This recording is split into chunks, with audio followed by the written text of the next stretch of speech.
ప్రార్థన చేసుకుందామండి.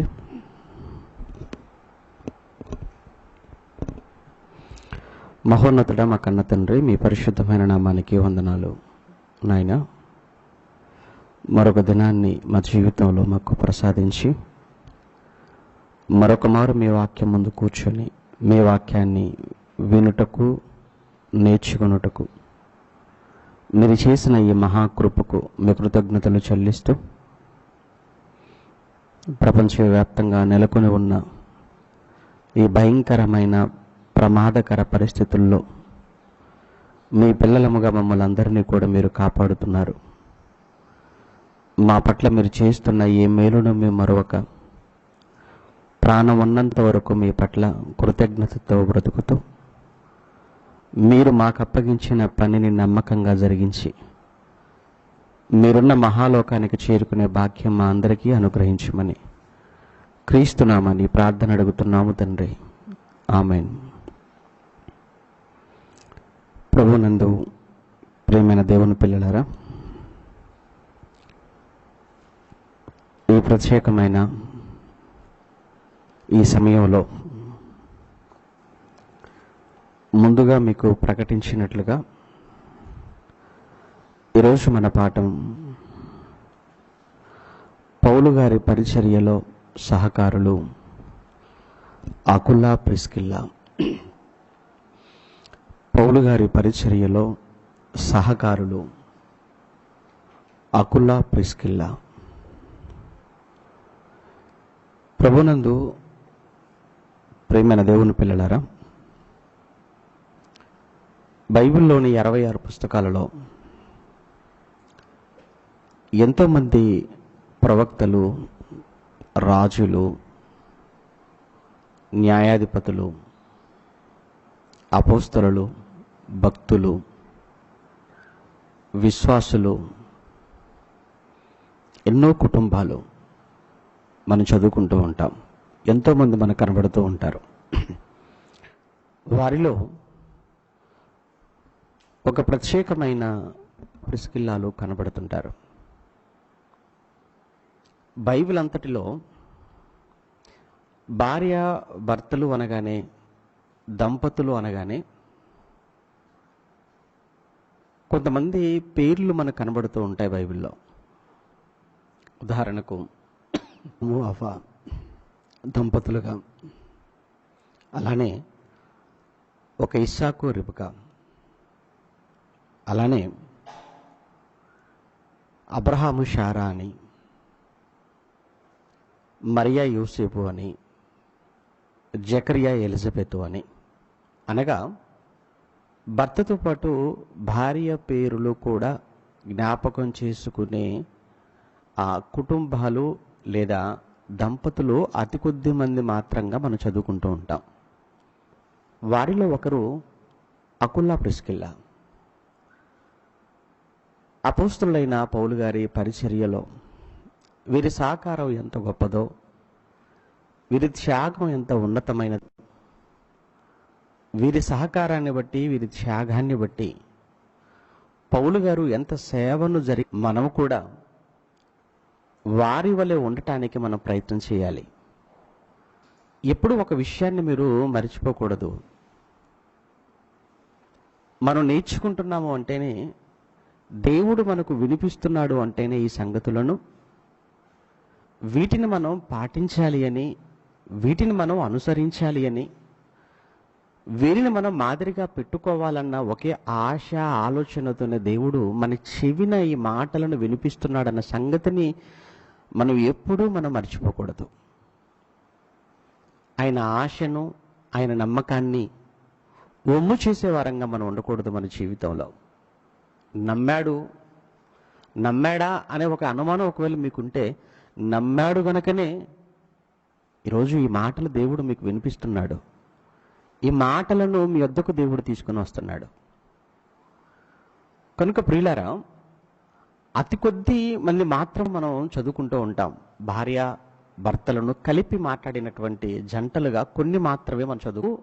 వీరి గురించి మాట్లాడటం, వీరి గురించి ప్రస్తావించటం అన్నది పౌలు గారి పత్రికలలో మనం చదువుకుంటాం 6 మార్లు వీళ్ళ గురించి మాట్లాడుతుంటాడు. ప్రతి చోట ఇద్దరు పేర్లు ఎత్తి మాట్లాడుతూ ఉంటాడు. ఈ 6 సందర్భాలలో కూడా కేవలం ఒక భర్త పేరు చెప్పి భార్యను విడిచిపెట్టడమో, లేదా భార్య పేరు ప్రస్తావించి భర్త పేరు చెప్పకపోవటం అన్నది జరగలేదు. ప్రతి సందర్భంలో కూడా అకుల ప్రిస్కిల్లా, అకుల ప్రిస్కిల్లా. అకుల అనగానే వెంటనే జ్ఞాపకం వచ్చేది ప్రిస్కిల్లా, ప్రిస్కిల్లా అనగానే వెంటనే జ్ఞాపకం వచ్చేది అకుల. అబ్రహాం అనగానే వెంటనే శారా, శారా అనగానే వెంటనే అబ్రహాం గారు. అంటే వీళ్ళు ఎలా మనకు నోటెడో అలానే ఉంటాడు. నిజంగా పౌలు గారు మాట్లాడుతున్న ప్రతి సందర్భంలో కూడా వీరి పేరు ఎత్తి వీరి గురించి ప్రస్తావిస్తూ ఇతర సంఘాలకు కూడా వీరి పేర్లను ఆయన అందులో పొందుపరచడాన్ని బట్టి వీళ్ళకు కూడా వీరిని ఎంత మాదిరిగా చూపుతున్నాడో అన్న సంగతిని మనం సులువుగా మనం గ్రహించగలం. నేను మీకు ముందుగా చెప్పినట్టు 6 సందర్భాలలో వీరి పేర్లు మనకు పౌలు గారు ప్రస్తావించటం, లేదా 6 సందర్భాలలో వీరి పేర్లు బైబిల్లో వ్రాయబడటం అన్నది మనం చూస్తూ ఉంటాం. అవేంటో ఎక్కడెక్కడనో ఒకసారి మనం చూసిన తర్వాత వీళ్ళ గురించినటువంటి వివరణలోనికి మనం ముందు కొనసాగుదాం. ముందుగా మొట్టమొదటి ప్రస్తావన మనకు ఎక్కడ కనబడుతుంది అన్నప్పుడు అపోస్తుల కార్యములు 18వ అధ్యాయం. అపోస్తుల కార్యములు 18వ అధ్యాయం. అపోస్తుల కార్యములు 18వ అధ్యాయం మొదటి వచనాన్ని చదువుకుందాం. అటు తర్వాత పౌలు ఏథెన్సు నుండి బయలుదేరి కొరింథీనకు వచ్చి పొంతు వంశీయుడైన అకుల అను కనుగొని వారి యొద్దకు వెళ్ళెను. ఇది మొట్టమొదటిసారిగా మనకు ఈ అకుల ప్రిస్కిల్లాల ప్రస్తావన ఇక్కడ మనం చదువుకుంటాం. అపోస్తుల కార్యములు 18వ అధ్యాయం మొదటి వచనం. ఇక రెండవ మారు ఇదే 18వ అధ్యాయంలో 19వ వచనం లేదా 18వ వచనాన్ని మనం చూడగలిగితే, ఇదే అపోస్తుల కార్యములు 18వ అధ్యాయం 18వ వచనంలో పౌలు ఇంకను బహుదినములు అక్కడ ఉండిన తర్వాత సహోదరుల యొద్ద సెలవు పుచ్చుకొని తనకు మొక్కుబడి ఉన్నందున కెంక్రయలో తల వెంట్రుకలు కత్తిరించుకొని ఓడ ఎక్కి సిరియాకు బయలుదేరాను. ప్రిస్కిల్లా అకుల అనువారు అతనితో కూడా వెళ్ళిరి. ప్రిస్కిల్లా అకుల అనువారు కూడా అతనితో పౌలు గారితో కలిగితే ప్రిస్కిల్లా అకులయు విని 26వ వచనంలో ప్రిస్కిల్లా అకులయు విని ఎక్కడ కనబడుతుంది వీళ్ళ పేర్లు అన్నప్పుడు రోమపత్రిక అపోస్తుల కార్యముల తర్వాత రోమపత్రిక 16వ అధ్యాయం. రోమపత్రిక 16వ అధ్యాయం 3వ వచనాన్ని చదువుకుందాం. రోమపత్రిక 16వ అధ్యాయం 3వ వచనంలో క్రీస్తు యేసునందు నా జత పనివారైన ప్రిస్కిల్లకును అకులకును నా వందనములు చెప్పుడి అన్నాడు. ఇది 4వ మారు వీరి పేర్లు మనకు కనిపించడం 4వ మారుగా మనం చదువుకుంటున్నాం. ఇక మరొక సందర్భంలో కూడా కొరింథీలకు రాసిన మొదటి పత్రిక, పౌలు గారు కొరింథీలకు రాస్తూ మొదటి పత్రికలో 16వ అధ్యాయం 19వ వచనంలో, కొరింథీలకు రాసిన మొదటి పత్రిక 16వ అధ్యాయం 19వ వచనంలో ఆసియాలోని సంఘముల వారు మీకు వందనములు చెప్పుచున్నారు, అకుల ప్రిస్కిల్లా అనువారును వారి ఇంటనున్న సంఘమును అన్నాడు. ఇది 5వ మారు వీరిద్దరి పేర్లు ప్రస్తావించబడటం బైబిలులో. ఇది 5వ మారుగా మనం చదువుకుంటున్నాం.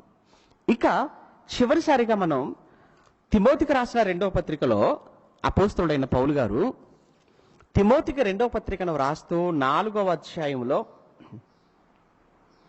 తిమోతికి రాసిన 2వ పత్రిక 4వ అధ్యాయం 19వ వచనంలో ప్రిస్కిల్లకును అకులకును ఒనేసిఫోరు ఇంటి వారికి నా వందనములు అన్నాడు. ఇది 6వ మారు.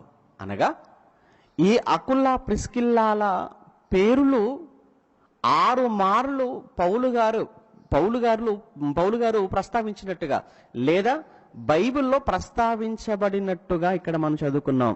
దీన్ని బట్టి ఇన్ని మార్లు వీళ్ళ పేర్లు మిస్ అవ్వకుండా ప్రస్తావించబడటాన్ని బట్టి వీరి ప్రాధాన్యత ఏమిటో, వీరి ప్రాముఖ్యత ఏమిటో అన్నది మనం ఇక్కడే సులువుగా మనం గ్రహించవచ్చు. రైట్.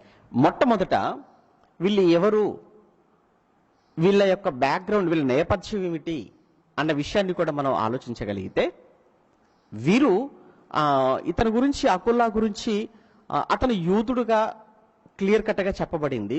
పొంతు వంశీయుడు అనగా పొంతు ప్రాంతానికి చెందినవాడుగా, ఆ పొంతు వంశీయుడుగా, అతను యూదుడుగా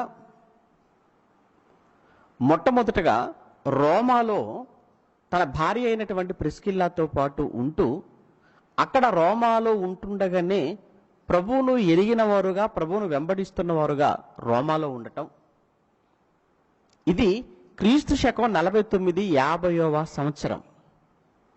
ఈ క్రీస్తు శకం 49-50 ఆ సంవత్సరాల కాలంలో అప్పుడు రోమా సామ్రాజ్యాన్ని పరిపాలిస్తున్న చక్రవర్తిగా క్లౌదియా చక్రవర్తి ఉన్నాడు.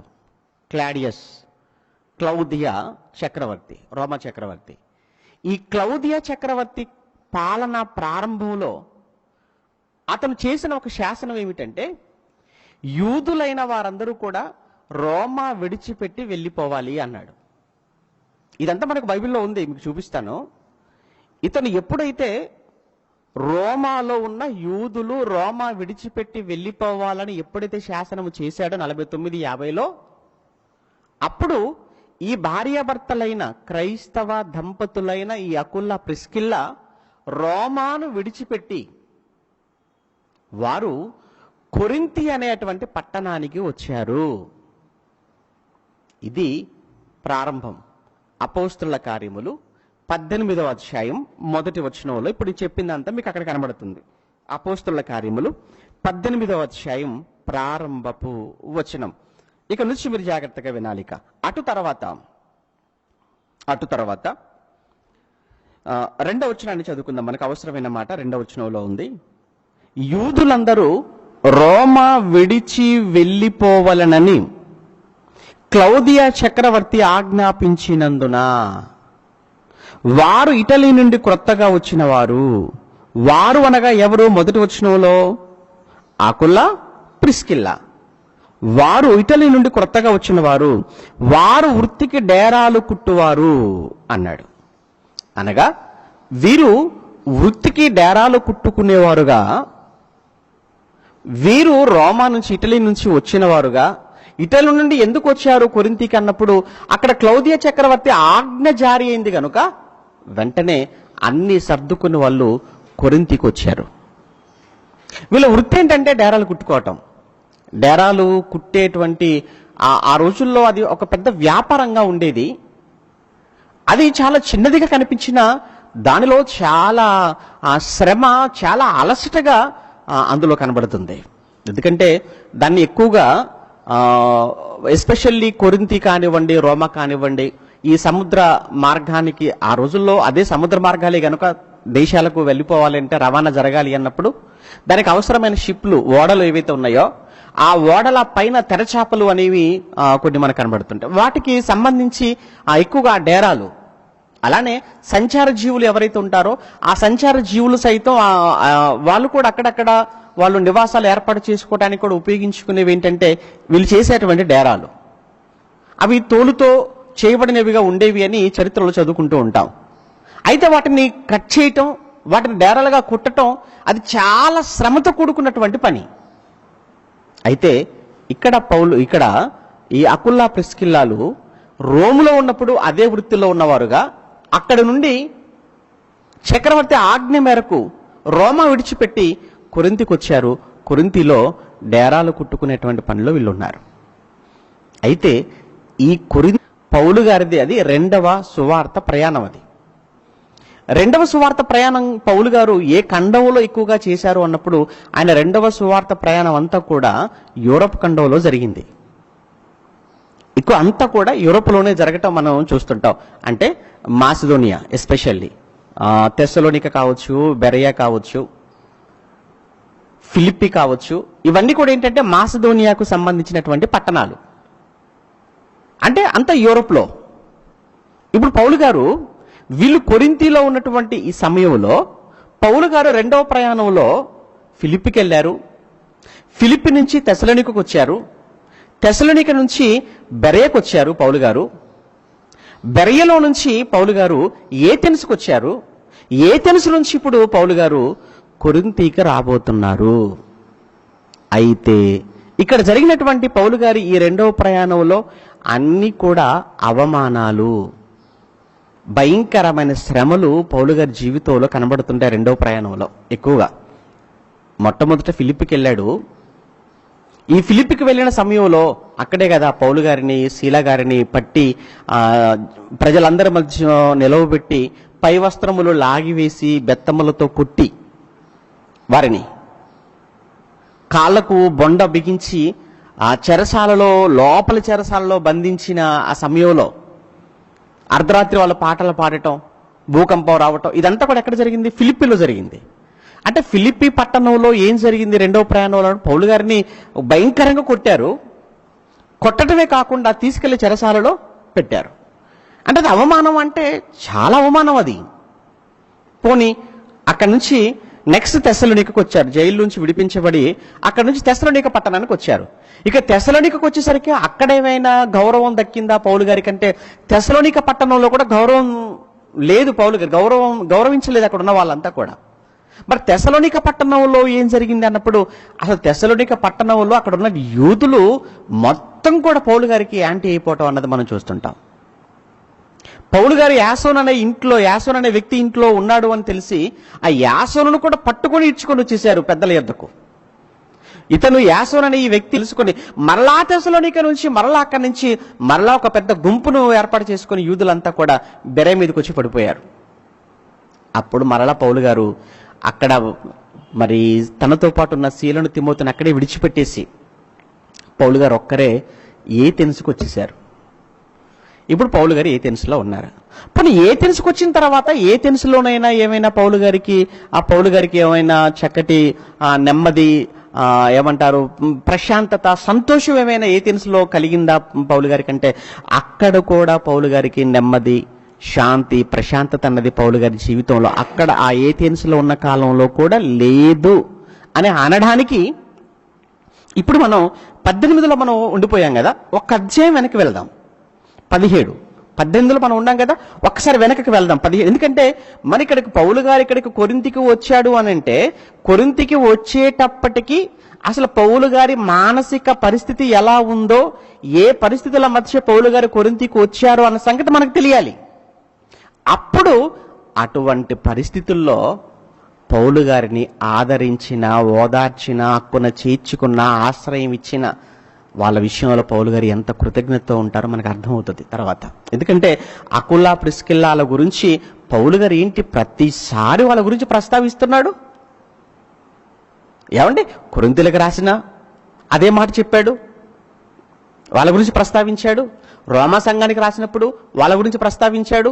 తిమోతికి పర్సనల్ ఉత్తరం రాస్తూ కూడా రెండో పత్రికలో అక్కడ కూడా వాళ్ళ గురించి ప్రస్తావించాడు అని అంటే పౌలు గారు తను మర్చిపోలేకపోతున్నాడు ఏంటి అకుల, ప్రిస్కిల్లాలను. అంటే పౌలు గారి జీవితంలో, ఆయన పరిచర్యలో వీరొక చెరగని ముద్ర వేయబడిన వారు కనబడుతున్నారు కదా అకుల, ప్రిస్కిల్లాలు ముమ్మాటికి. ఇప్పుడు పౌలు గారి పరిస్థితి ఏంటి అన్నప్పుడు ఏథెన్స్లో ఉన్నారు. ఏథెన్స్కు వచ్చే ముందు బెరయకు వచ్చే ముందు తెస్సలోనిక వచ్చే ముందు ఫిలిప్పి. ఎక్కడో కూడా పౌలు గారికి నెమ్మది లేదు. ఏథెన్స్కు వచ్చాడు. ఇక్కడ ఏం జరిగిందో ఒకసారి చూద్దాం. 17వ అధ్యాయం అపోస్తల కార్యములు 17వ అధ్యాయం 16వ వచనంలో పౌలు ఏథెన్స్లో వారి కొరకు కనిపెట్టుకొని ఉండగా, ఎవరి కొరకు కనిపెడుతున్నాడు ఆయన అంటే తిమోతి కొరకు, శీల కొరకు. ఎందుకంటే వీళ్ళని అక్కడే మాసిదోనియాలో విడిచిపెట్టి వచ్చేసాడు పౌలు గారు. శీలను, తిమోతిని అక్కడ వాళ్ళను విడిచిపెట్టేసి ఇతను ఒక్కడే వచ్చేసాడు ఏథెన్స్కు. ఇప్పుడు ఏథెన్స్కు వచ్చి వాళ్ళ కోసం కనిపెడుతున్నాడు. కనిపెట్టుకొని ఉండగా ఆ పట్టణం అనగా ఏ పట్టణం? ఏథెన్స్ అనే ఈ పట్టణం విగ్రహములతో నిండి ఉండుట చూచినందున అతని ఆత్మ పరితాపము పట్టలేకపోయెను అన్నాడు. అంటే ఏథెన్స్ పట్టణం అనగానే దేనితో నిండిపోయిన పట్టణంగా కనబడుతుంది మనకు? విగ్రహాలతో నిండిపోయినటువంటి పట్టణం ఏథెన్స్ పట్టణం. ఇప్పుడు పౌలు గారు విగ్రహాలతో నిండుకున్న ఆ పట్టణంలో ఒంటరివాడుగా ఉన్నాడా? అవును. ఆ పరిస్థితుల్లో పౌలు గారు అది చూసిన తర్వాత ఏంటి ఇంత భయంకరమైనటువంటి విగ్రహారాధన ఈ పట్టణంలో? ఎలా వీళ్ళందరికీ వాక్యం చెప్పటం, ఎలా వీళ్ళందరికీ సత్యాన్ని తెలియచేయటం, ఎలా వీళ్ళందరికీ దేవుడి గురించి పరిచయం చేయటం, ఎలా వీరందరినీ క్రీస్తులోనికి నడిపించడం అనే ఆ విషయంలో ఆందోళన చెందుతున్నట్టుగా కనబడుతుంది కదండి పౌలు గారి జీవితంలో. ఆత్మ పరితాపం పట్టలేకపోయాను అన్న మాట చదువుకున్నాం. కాబట్టి సమాజ మందిరములలో యూదులతోనూ భక్తిపరులైన వారితోనూ ప్రతి దినము సంత వీధిలో తన్ను కలుసుకొని వారితో తర్కించుచూ వచ్చెను. అక్కడ కూడా యూదులు ఉన్నారు, వారితో తర్కిస్తున్నాడు. యేసే క్రీస్తు. ప్రవక్తలు ధర్మశాస్త్ర గ్రంథములలో, ప్రవక్తల గ్రంథములలో ఎవరి కోసమైతే చెప్పారో ఆయనేనయ్యా ఈ క్రీస్తు, ఆయన గురించేనయ్యా నేను చెప్పేది అని ధర్మశాస్త్రములోని, ప్రవక్తల గ్రంథాలలోని అనేకమైన సంగతులను ఎత్తి యూదుల మధ్య యేసే క్రీస్తును నిరూపిస్తున్న సందర్భాలు ఎన్నో మనం చదువుకుంటాం. ఇక్కడ అదే జరుగుతుంది వాళ్ళ మధ్య. ఇక అన్యులైనటువంటి ఏథెన్స్లో ఉన్నటువంటి ప్రజలు, ఏథెన్స్ అనగానేనండి ఇంకొక దీనికి ఉన్న ప్రత్యేకత ఏంటంటే, ఏథెన్స్ పట్టణంలో ఉన్న ప్రజలందరూ కూడా వాళ్ళకున్న గర్వం, అహంకారం ఏంటంటే, ప్రపంచంలో మేమే చాలా జ్ఞానులం, ప్రపంచంలో తత్వజ్ఞానంలోన, లోక సంబంధమైన జ్ఞానంలోన, అది ఏ జ్ఞానంలోనైనా కానీ మమ్ములు మించిన వారే లేరనుకుని వారికి ఉన్న జ్ఞానాన్ని బట్టి అతిశయిస్తూ విర్రవీగుతూ హృదయ గర్వంతో ఉన్నవారే ఏథెన్స్ పట్టణ ప్రజలు. అందుకే అక్కడ ఒక ప్రత్యేకమైన సభ అనేది ఒకటి ఉండేదని గతంలో మరి మీకు చాలాసార్లు చెప్పాను. ఆ సభ పేరే అరియోపగు సభ అని. అరియోపగు సభ. ఆ సభకున్న ప్రత్యేకత ఏంటంటే, ఎవరైనా ఎక్కడి నుంచైనా వచ్చి ఏదైనా ఒక కొత్త విషయాన్ని చెప్పాలి అనుకున్నప్పుడు ప్రత్యేకంగా ఆ సభను ఏర్పాటు చేస్తారు. ఆ సభలోనికి ఆ పట్టణంలో ఉన్నటువంటి ప్రముఖులు, విద్యావేత్తలు, తత్వవేత్తలు, జ్ఞానులు అనుకున్న వాళ్ళంతా ఆ అరియోపక సభలో కూర్చున్నప్పుడు ఇప్పుడు వాళ్ళందరి మధ్య ఏదైనా కొత్త విషయం చెప్పాలనుకున్న వాళ్ళు చెప్పాలి. అంటే ఈ అరియోపక సభకున్న ప్రత్యేకత ఏంటంటే, ఎప్పుడు ఏదో ఒక కొత్త విషయాన్ని వినటంలోనే కాలాన్ని గడపటమే అరియోపక సభ యొక్క ముఖ్యమైన ఉద్దేశం. ఇందులో ఏథెన్స్లో ఒక రెండు ప్రత్యేకమైన తెగలు, జాతులు కనబడుతుంటే, ఒకటి ఏంటంటే ఎపికురీయులని, అలానే రెండవ వర్గం ఏంటంటే స్తోయికులు. ఎపికురీయులు, స్తోయికులు. వీరు పౌలు గారు చెబుతున్నటువంటి మాటలు విని, పౌలు గారు చెబుతున్నటువంటి సువార్తను విని వాళ్ళు అంటున్నారట పౌలు గారిని, ఈ వదరబోతు చెప్పున్నది ఏమిటి అంటున్నారట. అంటే పౌలు గారిని ఏమంటున్నారు తెలుసు కదండి, వాళ్ళు వదరబోతుగా మాట్లాడుతున్నారు పౌలు గారిని. పౌలు గారు వదరబోతట. ఏమండి? నెంబర్ 1. రెండోది ఏంటో తెలుసా? వీడు అన్య దేవతలను ప్రచురించుచున్నాడు. రెండవది అతని మీద ఏమంటే అతని గురించి మాట్లాడుతున్న మరొక మాట ఏంటి పౌలు గారి గురించి అంటే, వీడు. సరే, ఎంత గౌరవం అండి ఎవరికి? అక్కడున్న ఎపిక్యూరీలు, స్తోయికుల, ఏథెన్స్లో ఉన్న ప్రజలు, వాళ్ళకున్న గర్వం చూడండి. వీడు అన్య దేవతలను ప్రచురించుచున్నాడు అంటే పౌలు గారి గురించి అక్కడ ఉన్నటువంటి టాక్ ఏంటి ప్రజల్లో అన్నప్పుడు, ఒకటి వదరబోతు, రెండు వీడు మన దేవుళ్ళను కాక, మన దేవతల గురించి కాక ఏదో కొత్త దేవుడు, అన్య దేవుళ్ళను గురించి వీడు ప్రచారం చేస్తున్నాడు, ప్రకటన చేస్తున్నాడు అని చెప్పి అతన్ని అరియోపగ సభలోనికి తీసుకుని వెళ్ళిపోయారట. ఏమండి? అక్కడ అరియోపగ సభ మధ్య పౌలు గారు నిలవబడ్డాడు. ఆ సభలో అనేక మంది కూర్చున్నారు. ఆ సభలో పౌలు గారు ప్రసంగాన్ని ప్రారంభించారు. మంచి ప్రసంగం చేశారండి. కానీ వాళ్ళకున్నటువంటి ఆ జ్ఞానాతిశయము, వారికి ఉన్నటువంటి ఆ గర్వం, అపవాది వారికి వేసినటువంటి ఏమంటే ఆ మనోనేత్రములను వాడు ఆ పొడిచివేయటం, లేదా వారికి ఉన్న ఆ ముసుగు, దాని వలన ప్రసంగం అంతా అయిపోయిన తర్వాత పౌలు గారిని వాళ్ళు ఎంత హేళన చేస్తున్నారో మీరు చూడగలిగితేనండి. ఎంత హేళన చేస్తున్నారో 32వ వచనం, అదే 17వ అధ్యాయం 32వ వచనంలో, మృతుల పునరుత్థానమును గూర్చి చివరిలోనికి వచ్చేటప్పటికి పౌలు గారు మృతుల పునరుత్థానమును గూర్చి వారు వినినప్పుడు కొందరు అపహాస్యము చేసిరి, మరికొందరు దీనిని గూర్చి నువ్వు చెప్పున్నది మేము ఇంకొకసారి విందుమని చెప్పిరి. అలాగుండగా పౌలు వారి మధ్య నుంచి వెళ్ళిపోయెను. అంటే పౌలు గారు ఎప్పుడైతే మృతుల పునరుత్థానాన్ని గురించి చెప్పాడో వెంటనే అక్కడున్న వాళ్ళంతా అపహాస్యం, పౌలు గారిని అపహాస్యం ఏలన.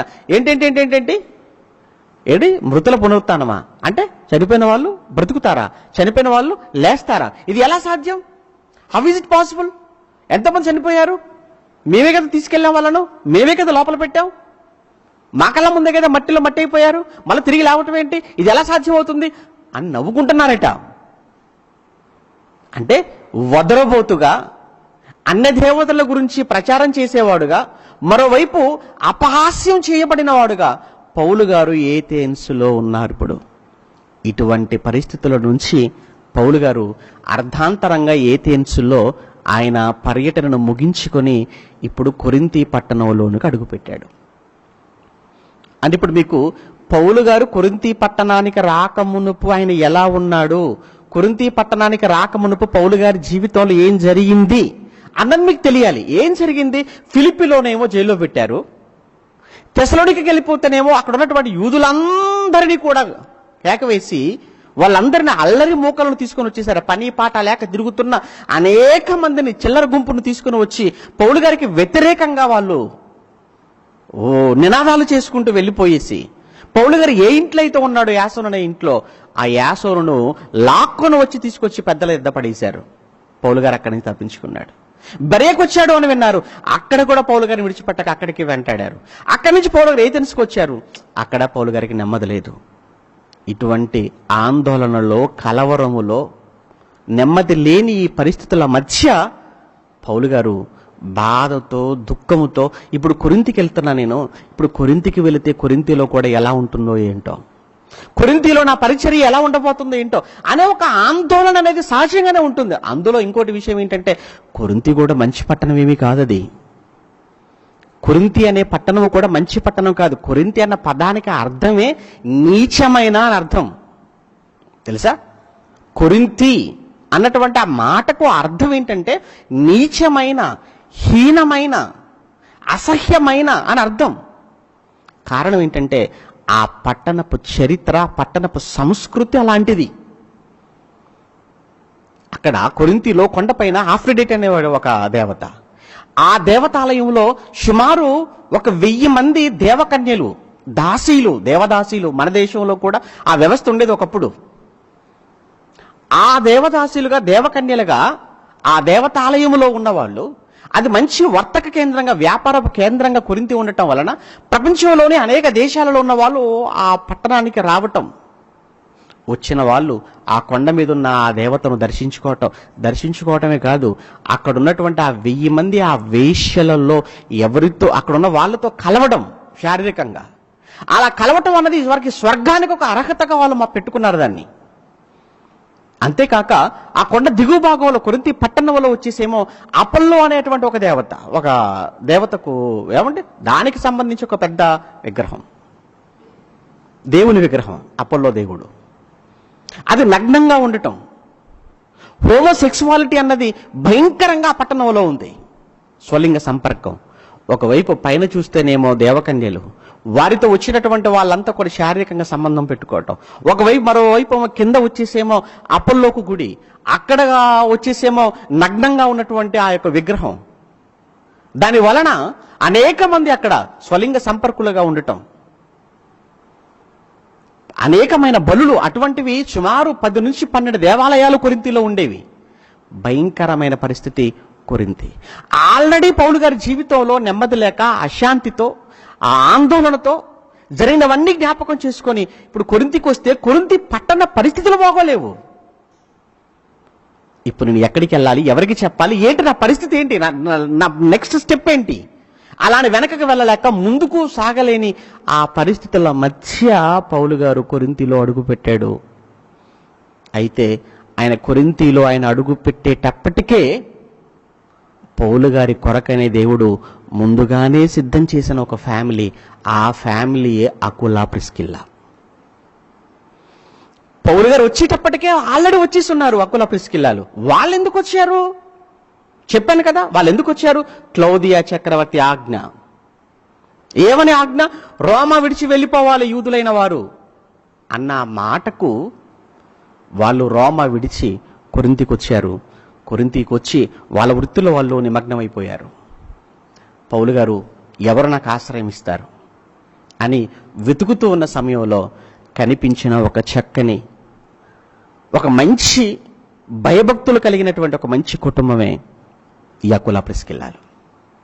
నిజంగా ఇక నుంచి ఈ అకుల ప్రిస్కిల్లాలు పౌలు గారి జీవితంలో ఎంతగా సహకరించారు, లేదా పౌలు గారికి ఎంత వెన్నుగా ఉన్నారు, ఎంత తోడుగా ఉండి పరిచర్యకి ఎంత ప్రోత్సాహకరంగా వీళ్ళు ఉన్నారో ఇక నుంచి మనం చూస్తుంటే చాలా ఆశ్చర్యం అనిపిస్తుంటుంది వీళ్ళ చరిత్ర. ఇప్పుడు మనం 18వ అధ్యాయం అపోస్తల కార్యములు 18వ అధ్యాయం అపోస్తల కార్యములు 18వ అధ్యాయం 4వ వచనం 3. వారు వృత్తికి డేరాలు కుట్టువారు, పౌలు అదే వృత్తి గలవాడు. పౌలు అదే వృత్తి గలవాడు, పౌలు అదే వృత్తి గలవాడు గనుక వారితో కాపురము ఉండెను, వారు కలిసి పని చేయుచుండిరి అన్నాడు. దీనికన్నా ముందు ఏమంటే 3వ వచనం మనం చదువుకున్నాం. దీనికన్నా ముందు మొదటి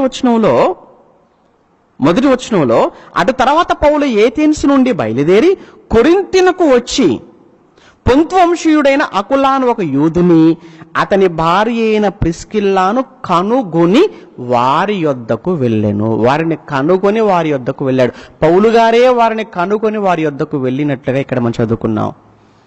ఇక పౌలు గారిది అదే వృత్తి, వారిది కూడా అదే వృత్తి, కలిసి పని చేస్తున్నారు. అలా అని పౌలు గారు కొరింథీలో ఏంటి డేరాలు కుట్టుకోవడానికి వచ్చాడా? వారు కలిసి పని చేయుచుండిరి అని అంటే ఇక పౌలు గారు సువార్త మానుకొని వారితో పాటు డేరాలు కుట్టుకుంటూ వ్యాపారం చేసుకున్నాడు అనుకుంటున్నారా? కాదండి. కేవలం జీవనోపాధి కోసం, బ్రతకడం కోసం, వాళ్ళ ఖర్చుల కొరకు పని చేసుకుంటున్నారు. అదే సమయంలో ఎంత సువార్త చేశాడో పౌలు గారు అక్కడ ఉండి. పౌలు గారితో పాటు ఈ అకుల ప్రిస్కిల్లాలు కూడా వారు జీవనోపాధికి సంబంధించినటువంటి డేరాలు కుట్టుకునే ఆ పని, వారి వృత్తి ఏదైతే ఉందో ఆ వృత్తిని వారు కొనసాగించుకుంటూనే పౌలు గారితో వారు చేసినటువంటి ప్రయాణాలు, వారు చేసిన పరిచర్య అద్భుతం, అమోఘం, మాటల్లో వర్ణించలేనిది. ఈ రోజుల్లో చాలా కష్టంతో కూడుకుంది ఈ రోజు ఉన్నటువంటి కుటుంబాలకు. మీకు విషయం తెలుసా? పౌలు గారికి వాళ్ళు ఆతిథ్యం ఇచ్చారు. ఎంతకాలం ఇచ్చారో తెలుసా అండి ఆతిథ్యం? 18 నెలలు అని మీరు చదువుకుంటారు. ఇప్పుడు 18 నెలలు పౌలు గారు కొరింథీలో ఉన్నారు. అంటే 1.5 year, సంవత్సరంన్నర పౌలు గారు కొరింథీలో ఉండగా సంవత్సరంన్నర పాటు పౌలు గారు వారి ఇంట్లోనే ఉన్నాడు. ఇంకొక విషయం చెప్పమంటారా? పౌలు గారు ఒక్కరే ఉన్నారనుకుంటున్నారా? పౌలు గారు ఒక్కరే కాదు.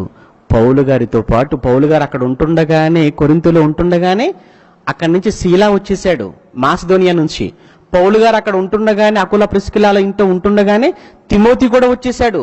అనగా ఇప్పుడు పౌలు గారితో పాటు తిమోతితో పాటు శీలా, ఈ ముగ్గురు కలిసి అకుల ప్రిస్కిల్లా వారి ఇంట్లో ఉంటుండగా వీరి ముగ్గురికి సంవత్సరంన్నర పాటు ఆతిథ్యం ఇచ్చినటువంటి గొప్ప మనసున్న కుటుంబం అకుల ప్రిస్కిల్లా. ఏమండి జనరల్ ప్రాక్టికల్గా ఏమండి మీ గుండెల మీద మీరు చేయి వేసుకొని మీరు ఆలోచించుకోండి. మీరు చేయగలరా ఆతిథ్యం? మీరు ఇవ్వగలరా? ఆతిథ్యం ఇచ్చే అంత గొప్ప మనసు అందరికీ ఉండదు. ఇస్తారు ఒకరోజు, ఒక పూట. అందుకే చూడండి, భోజనానికి ఒక పూట, ఓకే సంతోషం. ఒక రోజు వెరీ గుడ్, 2 రోజులు, కానీ ఇటు సంవత్సరంన్నరనా? అలాని ఇంకొక విషయం చెప్పమంటారా? పౌలు గారితో పాటు పౌలు, శీలా, తిమోతి వీళ్ళ ముగ్గురే అనుకుంటున్నారా? కాదండి. ఇక వీళ్ళు ఇక్కడ ఉన్నారు అని అంటే వీళ్ళ ఇంట్లో సేవకులుగా ఉన్నటువంటి గొప్ప సేవకుడైనటువంటి ప్రధాన సేవకుడైన పౌలు గారు అక్కడ ఉన్నారు అని అంటే ఆయనను కలవడానికి ఆ పట్టణంలో ఉన్నటువంటి వాళ్ళు ఎంతమంది వస్తూ పోతూ ఉంటారు. అది మొదటి విషయాన్ని మీరు ఆలోచించండి. రెండో విషయం ఏంటంటే పౌలు గారిని నిజంగా వాళ్ళ ఇంట్లో పెట్టుకోవటం అన్నది చాలా చాలా కష్టం అండి. అసలు ఎందుకు కష్టమో చెప్తాను. ఎందుకంటే పౌలు గారు వారి ఇంటిలో ఉంటూ ఆయన కొరింథీ పట్టణ పరిసర ప్రాంతాలలో ఆయన సేవకు వెళ్ళటం అనంటే ఎప్పుడు వెళ్ళిపోతున్నాడు, ఎప్పుడు వస్తున్నాడు, ఎప్పుడు వెళ్ళిపోతున్నాడు, ఎప్పుడు వస్తుంటాడు. ఎందుకంటే ఆ రోజుల్లో ఏమంటే ప్రయాణ సౌకర్యాలు ఏమీ ఉండేవి కాదు కదా. ఎప్పుడు ఏమంటే పొద్దున్న లేచి వెళ్ళిపోయేవాడా, తెల్లవారుజామున లేచి వెళ్ళిపోయేవాడా, లేదా రావడం అనేది అర్ధరాత్రి 11, 12, 1 గంటకు వచ్చేవాడా? ఎవరంటే భరించగలరు? ఎవరికన్నా అంత ఓర్పు, ఎవరికన్నా అంత సహనం ఉంటుంది? మీరు ఆలోచించండి. మన అనుకున్న వాళ్ళే ఇంటి నుంచి ఒకరోజు బయటికి వెళ్ళి ఆ మంచి నిద్రలో ఉండగా 1 గంట 2 గంటల పోయి తలుపు కొడితేనే తీయటానికి బద్దగించే పరిస్థితిలో, అది మన ఇంటి పక్కన ఏమంటే కిరాయికి ఉండే వాళ్ళు ఒకవేళ మీటింగ్కి వెళ్ళేసి అర్ధరాత్రి 1 గంటకు ఒకరోజు వచ్చారంటే పర్వాలేదు, రోజు అర్ధరాత్రి 1 గంటకు తలుపు కొడుతున్నారు అనుకోండి, తెల్లారే అంటాం వెంటనే, మీరు ఎందుకైనా మంచిదని మీరు దయచేసి మీరు రూమ్ ఖాళీ చేసేసేయండి, మేము భరించలేకపోతున్నాం. అలాంటిది పౌలు అనే ఈ వ్యక్తి, సేవకుడనే వ్యక్తిని వాళ్ళ ఇంట్లో పెట్టుకోవటం, ఆయనకు మంచి చెడ్డ చూడటం, అలానే ఆయన చేస్తున్నటువంటి సేవా పరిచర్యకు ఆటంకం లేకుండా ఉండటం, తనతో పాటు ఉన్నవారికి మంచి చెడ్డ చూడటం. అలా కాకుండా ఆయన వారి ఇంట్లో ఉన్నప్పుడు, పౌలు గారి ఇంటి దగ్గర ఉన్నప్పుడు మరలా ఆయన్ని కలవడానికి వచ్చేవాళ్ళు ఎంతమంది? అప్పటికి పౌలు గారు కొరింథీయులో ఉండి 1.5 సంవత్సరాల పాటు అక్కడ ఉన్నాడు అని అంటే ఎంతమందిని మార్చుండొచ్చు? అందులో ఒక తీతియు యూస్త్ అనే ఒక కుటుంబం మనకు కనబడుతుంది 18వ అధ్యాయంలో. వాళ్ళు మారిపోయారు కొరింథీలో. నెక్స్ట్ సమాజ మందిరపు అధికారి క్రిస్పు అనే సమాజ మందిరపు అధికారి కుటుంబం, వాళ్ళు కూడా మారిపోయారు. గాయి అనే వ్యక్తి మారిపోయాడు.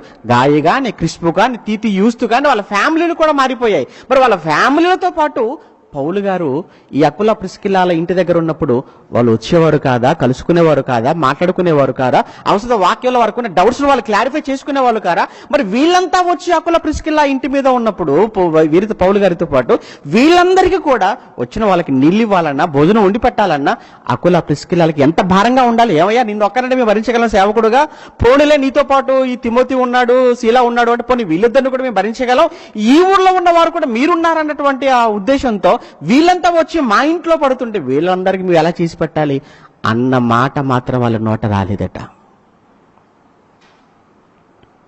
ఏమనుకుంటున్నారండి అకుల ప్రిస్కిల్లాలంటే? చాలా సులువుగా చదువుకుని వెళ్ళిపోయాం కదా వాళ్ళ గురించి మనం. ఆతిథ్యం. ఇక్కడ అకుల ప్రిస్కిల్లాలు ఒక ఆతిథ్యం ఇచ్చే విషయంలో ఒక్కటే కాదు, వారికున్న మరొక గొప్ప గుణం ఏంటో చెప్పమంటారా? ఆతిథ్యం ఇవ్వటం అది మొదటిదైతే, 2 వాక్యాన్ని కూడా కూర్చోబెట్టి చెప్పగలిగినంత సామర్థ్యం కలిగిన వాళ్ళు తెలుసా? ఏమండి, ఆతిథ్యం ఇవ్వటమే కాదు, వచ్చిన వారికి వంట చేసి వడ్డించడమే కాదు, కూర్చోబెట్టి వాక్యాన్ని కూడా వివరించగలిగిన సమర్థులు వాళ్ళు. ఇది మనకు ఎలా తెలుసు చెప్పమంటారా?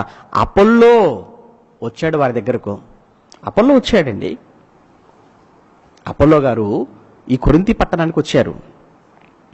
ఏమండి వచ్చినప్పుడు అపోల్లో విషయంలో వాళ్ళు మీరు చూస్తుంటే ఎక్కడ 18వ అధ్యాయం, అదే 18వ అధ్యాయం మీరు చూడగలిగితే, ఎఫెసులో ఉన్నప్పుడు వాళ్ళు 18వ అధ్యాయం 26వ వచనంలో 24 నుంచి, అలెగ్జాంద్రియ వాడైన అపోల్లో అని ఒక యూదుడు ఎఫెసునకు వచ్చెను. అంటే వీళ్ళు పౌలు ఎవరు అకుల ప్రిస్కిల్లాలు వీళ్ళు ఏం చేశారు? ఇప్పుడు కొరింథీ నుంచి వీళ్ళు ఎఫెసుకు షిఫ్ట్ అయిపోయారు. కొరింథీలో రోమా నుంచి కొరింథీకి వచ్చారు, కొరింథీ నుంచి ఎఫెసుకి వెళ్ళారు. ఎందుకు ఎఫెసుకి వెళ్ళారు తెలుసా? అకుల ప్రిస్కిల్లాలు ఎఫెసుకి ఎందుకు వెళ్ళారు అని అంటే, పౌలు గారు ఎఫెసుకి వెళ్తున్నాడని మళ్ళీ పౌలు గారితో పాటు ఎఫెసుకి వెళ్ళిపోయారు వాళ్ళు. ఈ లేడు చూడండి ఎంత పిచ్చితనం. ఏమండి సేవకుడేంటో, సేవకుడన్నా సేవన్నా ఎంత పిచ్చి అంటే, పౌలు గారిని 1.5 సంవత్సరాల పాటు వాళ్ళ ఇంట్లో పెట్టుకున్నారు కొరింథీలో. అక్కడ 1.5 year వాక్య పరిచయం అయిపోయిన తర్వాత పౌలు గారు కొరింథీ నుంచి నేను ఎఫెసుకి వెళ్తున్నాను అన్నాడు పౌలు గారు. ఎఫెసు అంటే ఆసియాలో ఉంది. ఎఫెసుకి వెళ్తున్నాను అనగానే వెంటనే వీళ్ళు మళ్ళీ లగేజ్ అంతా సర్దేసేయండి, మొత్తం సామాన్లు సర్దేసేయండి అన్నారు. అంతా సర్దుకొని పౌలు గారు మీరు ఎక్కడుంటే మేము అక్కడే, మీరు ఎటు వెళితే మేము అటే వచ్చేస్తాం. పౌలు గారితో పాటు వీళ్ళకున్న మరొక గొప్ప అర్హత ఏంటి? ఆతిథ్యం ఇవ్వటమే కాదు, వాక్యాన్ని బోధించటమే కాదు, మరొకటి ఏంటంటే పౌలు గారి జత పనివారుగా కూడా పౌలు గారి వీళ్ళ గురించి చెప్పాడు. పౌలు గారి జత పనివారట వీళ్ళు. ఈ మాట ఎక్కడ చదువుకుంటాము? రోమపత్రిక 16వ అధ్యాయం 3వ వచనంలోనే, రోమపత్రిక 16వ అధ్యాయం 3వ వచనంలో, క్రీస్తు యేసునందు నా జత పనివారైన ప్రిస్కిల్లకును అకులకును అన్నాడు. అంటే పౌలు గారికి జత పనివారు అని అంటే పౌలు గారు చెప్తాడు, ఉదయమే చెప్తాడు, అకులా ప్రిస్కిల్లా సాయంకాలం మనం పలానా ప్రాంతానికి మనం మీటింగ్కి వెళ్ళాలనగానే ఒకవేళ వాళ్ళకి ఏదైనా పనులు అర్జెంట్ వర్క్స్ ఏమైనా ఉన్నాయనుకోండి, కంప్లీట్ చేసేసుకోవటం. లేదు ఒకవేళ వర్క్ అవ్వలేదు అనుకోండి, అవసరమైతే వర్క్ పక్కన పెట్టైనా పౌలు గారితో పాటు మనం వెళ్ళిపోవాలి. పౌలు గారితో పాటు వెళ్ళిపోవాలి. ఏమంటే వారు పౌలు గారితో పాటు పరిచర్యలో కొనసాగడానికి వారు చేసేటువంటి వృత్తిని కూడా కొన్ని సందర్భాలలో వదులుకున్నారు. ఏమంటే వాటిని కాదనుకున్నారు. ఎన్నోసార్లు వాటిని ఆప్ చేసి మరీ పౌలు గారితో పాటు సేవకు వెళ్ళిపోయారంటే వెళ్ళారు. లేదు అనుకుంటే వాళ్ళు చేసిన మరొక పని ఏంటి చెప్పమంటారా? రేపటి నుంచి మనకు వరుసగా 3 రోజులు మీటింగ్లున్నాయి, 4 రోజులు మీటింగ్లున్నాయని పౌలు గారు చెబితే, రేపు ఎల్లుండి అవుటైల్లుండి చేయవలసిన 3 రోజుల కంప్లీట్ వర్క్స్ ఏవైతే ఉన్నాయో, ఆర్డర్స్ ఏవైతే ఉన్నాయో అవన్నీ కూడా ముందు రోజు నుంచే రాత్రింబగళ్ళు కష్టపడి కంప్లీట్ చేసుకొని తర్వాత పౌలు గారితో పాటు సేవకు వెళ్ళేవాళ్ళట. ఈ విషయం మనకు ఎలా తెలుసు అంటారా? బైబిల్లో ఉన్నదేనండి, బైబిల్లో ఉన్నదే. పౌలు గారు అకుల్లా ప్రిస్కిల్లాల ఇంట్లో ఉన్నప్పుడే, కొరింథీలో ఉన్నప్పుడే పౌలు గారు 2 పత్రికలు రాశాడు. వాళ్ళ ఇంట్లో ఉండి 2 పత్రికలు రాశాడు. అవే తెసలోనికలకు రాసిన మొదటి పత్రిక కానివ్వండి, తెసలోనికలకు రాసిన 2వ పత్రిక కానివ్వండి. ఈ 2 పత్రికలు పౌలు గారు కొరింథీ పత్రికలే అవి. మనం ఎలా చెప్పగలం అనంటే, ఒక మాట మనకు అందులో తెసలోనిక పత్రికలో 2వ పత్రికలో, తెసలోనికలకు రాసిన 2వ పత్రిక 3వ అధ్యాయం, పౌలు తెసలోనికలకు రాసిన 2వ పత్రిక 3వ అధ్యాయం 9వ వచనాన్ని మీరు చూడగలిగితే అక్కడ పౌలు గారు మాట్లాడుతూ 8వ వచనంలో, ఎవని యొద్ద ఉచితముగా నేను ఆహారము పుచ్చుకొనలేదు, మేము మీలో ఎవనికి భారముగా ఉండకూడదు. మేము ఎవరికిని, మేము మీలో ఎవరికి, పౌలు అనే నేను కాని, శీలా అనే నేను కాని, తిమోతి అనే నేను కాని, అకులా అనే మేము, ప్రిస్కిల్లా అనే మేము మీలో ఎవనికి భారముగా ఉండకూడదని ప్రయాసముతో కష్టముతోను రాత్రింబగళ్ళు పని చేయుచు జీవనము చేసి తిమి. రాత్రింబగళ్ళు పని చేసాము, డేరాలు కుట్టుకున్న రాత్రింబగళ్ళు, డే నైట్ కష్టపడ్డాం. మేము భారంగా ఉండకూడదు, ఎవరికి మేము భారంగా ఉండకూడదు, ఎవరి మీద భారం పెట్టకూడదు. అదే కాన్సెప్ట్తో రాత్రింబగళ్ళు డేరాలు కుట్టుకున్నామయ్యా మేము అని తెసలోనికలకు చెప్తుంటాడు ఆ సంఘానికి. ఈ 2 పత్రికలు కూడా పౌలు గారు అకుల్లా ప్రిస్కిల్లాల ఇంట్లో డేరాలు కుట్టుకుంటూ పరిచర్యను కొనసాగిస్తున్న సమయంలో రాసినవే ఇవి. ఇంకా మీకు ఎవిడెన్స్ కావాలనుకుంటే మీరు మొదటి పత్రిక చదివితే మీకు కనబడుతుంది. మేము కొరింథీలో ఉంటుండగానే మాసిదోనియా నుంచి తీతు వచ్చాడు, శీలా వచ్చారు అని. వాళ్ళు శీలా గాని తీతు గాని వీళ్ళు ఎక్కడ కలుసుకున్నారు? పౌలు గారు కొరింథీలో ఉన్నప్పుడే కలుసుకున్నారు, మాసిదోనియా నుంచి వచ్చి. కనుక పౌలు గారు కొరింథీలో ఉన్నప్పుడు ఈ పత్రిక రాశాడంటానికి మనకు బలమైనటువంటి సాక్ష్యం అది. అంటే ఈ అకుల్లా ప్రిస్కిల్లాలో బాగా వినండి, పౌలు గారిని ఇంట్లో చేర్చుకోవటం, శీలా గారిని తిమోతిని వాళ్ళ ఇంట్లో పెట్టుకొని వాళ్ళకి మంచి చెడ్డ చూడటం, అది గొప్ప ఆతిథ్యం, గొప్ప మనసు అయితే. రెండవది ఏంటంటే పౌలు గారు ఇంట్లో ఉన్నారు అన్నారు అంటే, తీతు గారు ఇంట్లో, తిమోతి గారు ఇంట్లో ఉన్నారు అని అంటే, వీళ్ళు సేవకులు గనక, దైవజనులు గనక వీళ్ళని కలవడానికి కొరింథీలో ఉన్నటువంటి వాక్యం వింటున్న వాళ్ళు, అప్పుడప్పుడు వాక్యాన్ని వింటున్న వాళ్ళు అనేక మంది పౌలు గారిని కలవడానికి వస్తున్నారు. వాళ్ళందరూ వస్తున్నా కానీ వాళ్ళందరినీ ఓర్చుకొని భరించి వాళ్ళకు వచ్చిన వాళ్ళకు నీళ్ళు ఇవ్వటమా, వచ్చిన వాళ్ళకు భోజనం వండి పెట్టటమా ఆతిథ్యం. ఒక విషయం మీరు ఎప్పుడు గుర్తుపెట్టుకోండి, ఆతిథ్యం అన్నది చాలా చాలా చాలా చాలా చాలా గొప్ప కార్యం ఉంటుంది, చాలా గొప్ప కార్యం. ఎప్పుడు కూడా ఆతిథ్యం ఇచ్చే విషయంలో ఎప్పుడు మనం వెనకుండకూడదు, ఎప్పుడు ముందుండాలి. ఎప్పుడు కూడా నేను సభలకు వెళ్తుంటాను, ఇంటికి వచ్చేస్తుంటాను. వారంలో 2 రోజులు 3 రోజులు ఇంట్లో ఉన్నప్పుడు సంఘానికి సంబంధించి కానీ, చుట్టుపక్కల సెంట్రల్ వాళ్ళు కానివ్వండి, కాలేజెస్ వాళ్ళు కానివ్వండి, వాళ్ళు ఇంటికి వస్తూ వెళ్ళిపోతుంటారు ఎంతోమంది. అంటే ఇంటికి వచ్చాను అన్న సంగతి తెలిస్తే వారి కుటుంబ సమస్యలు కావచ్చు, లేదంటే వారి సేవాపరంగా ఉన్న సమస్యలు కావచ్చు, వాక్యపరంగా ఉన్నవి కావచ్చు, వారి పర్సనల్ ప్రాబ్లమ్స్ కావచ్చు, అవన్నీ మాట్లాడుకోవటానికి ఒకరు వెంట ఒకరు వెళ్ళిపోగానే మరొకరు వస్తుంటారు. వచ్చినటువంటి వాళ్ళందరూ దేవుని పిల్లలు కనుక వచ్చిన వారిలో ఏ ఒక్కరు కూడా వచ్చే వాళ్ళందరికీ చేశారు ఆతిథ్యం. ఎందుకంటే మన దేశంలో కూడానండి ఆ అతిథి సత్కారం అనేది చాలా గొప్పది. మన దేశ సంస్కృతిలో కూడా, భారతదేశ సంస్కృతిలో కూడా అతిథులను దేవుళ్ళతో పోల్చి మాట్లాడిన సందర్భం మనకు తెలుసు కదండి. నినాదం అతిథి దేవోభవ అన్నారు. అంటే అతిథి వచ్చాడు అని అంటేనే ఇంటికి దేవుడు వచ్చాడు. దేవుడు డైరెక్ట్గా రాడు కదా. దేవుడు ఎలా వస్తాడో తెలియదు మనకు, ఎవరి రూపంలో వస్తాడో మనకు తెలియదు. అందుకే యేసుక్రీస్తుల వారు కూడా చెప్తూ, నా పేరట వచ్చిన వాడికి మీరు నీళ్ళు ఇవ్వండి అన్నాడు. నా పేరట వచ్చిన వాడికి చన్నీళ్ళు ఇస్తేనే మీరు ప్రతిఫలం పోగొట్టుకోరు అన్నాడు. ఏమండి, మీలో ఒకడికి చేస్తే నాకు చేసిన అది నాకు చేసినట్లుగా నేను భావిస్తాను అన్నాడు అని అంటే ఎంత గొప్ప భాగ్యం అండి. ఇంకా చెప్పమంటారా, ఆతిథ్యము ఇచ్చి ఏమండి అతిథి మర్యాదలు ఒక అబ్రహాము గారు, శారా గారు ఉన్నారు అని అంటే ఆదికాండం 18లో ఉంటుంది, మీరు తర్వాత చదువుకోండి. అక్కడ ఆయన మమ్రే వృక్షం కింద అక్కడ కూర్చుంటారు. ఆయన మధ్యాహ్నం వేళ, ఎండవేళ ఒక 3 మనుషులు వస్తారు. వచ్చినప్పుడు వారు వారు దేవదూతలు, వారు వచ్చినవారు వారికి ఆయన ఆ సమయంలో మంచి ఎండవేళ వచ్చారు కదా అని చెప్పేసి వాళ్ళని కూర్చోబెట్టి వాళ్ళకు కావలసినటువంటి మర్యాదలు చేసిన విధానం చూస్తుంటే అప్పటికీ అబ్రహాం గారి వయసు ఎంత అంటే సుమారు 100కి దగ్గరగా ఉన్నాయి. 98, 99 అబ్రహాం గారి వయసు. శారా గారి వయసు 90 ఏండ్లు. వెళ్ళి చెప్తాడు, అమ్మా మన ఇంటికి అతిథులు వచ్చారు 3, కనుక నువ్వు అర్జెంటుగా వీళ్ళ కోసం రొట్టెలు చేయాలనగానే 3 మానికల పిండి అటండి. అక్కడ రాయబడిన మాట ఏంటంటే 3 మానికల పిండి ఆ 90 ఏళ్ల వయసులో వృద్ధురాలైన శారమ్మ ఆ పిండిని పిసికి వాళ్ళ కోసం రొట్టెలు చేస్తుందట. అబ్రహాం గారు ఆ వయసులో ఆ పశువుల శాలలోనికి వెళ్ళిపోయి కోడెను తీసి దాన్ని వధించి సిద్ధం చేసి స్వయంగా తీసుకుని వచ్చి వాళ్ళ కోసం మంచి భోజనం పెట్టి వాళ్ళు భోజనం చేస్తుంటే మర్యాదగా నిలవబడ్డాడట. వాళ్ళు భోజనం చేస్తుంటే చూస్తూ ఉన్నాడట. అయ్యా అబ్రహాము, నువ్వు చేసిన మర్యాద చాలా గొప్పదయ్యా. ఇదిగో నువ్వు ఇచ్చిన ఈ మర్యాదకి, ఈ అతిథి మర్యాదకు దేవుడు నీకు ఇచ్చేటువంటి బహుమానం ఏంటంటే మరలా ఈ సంవత్సరానికి వస్తాను, ఇదే సంవత్సరం మరలా ఇదే రోజుకు నీ భార్య గర్భవతి అవుతుంది, కుమారుణ్ణి కంటుంది. పొందుకున్నారు. ఏమండి ఆతిథ్యం. ఆ తర్వాత మీరు చూస్తే ఏలియా కాలంలో కూడా సారెపతను విధవరాల దగ్గరకు ఆయన పంపిస్తాడు. అప్పటికంత కరువు కాలం, అది లేదు తినడానికి. సారెపతను విధవరాలు ఏలియాకు పెట్టింది, ఆవిడ ఆశీర్వదించబడింది, చనిపోయిన తన కుమారుని బ్రతికించుకోగలిగింది. ఏమండి ఎలీషా కాలంలో కూడా మీరు చూస్తే ఒక షూనేమీరాలు కూడా సేమ్ అదే కదండి, వృద్ధురాలు ఆవిడ.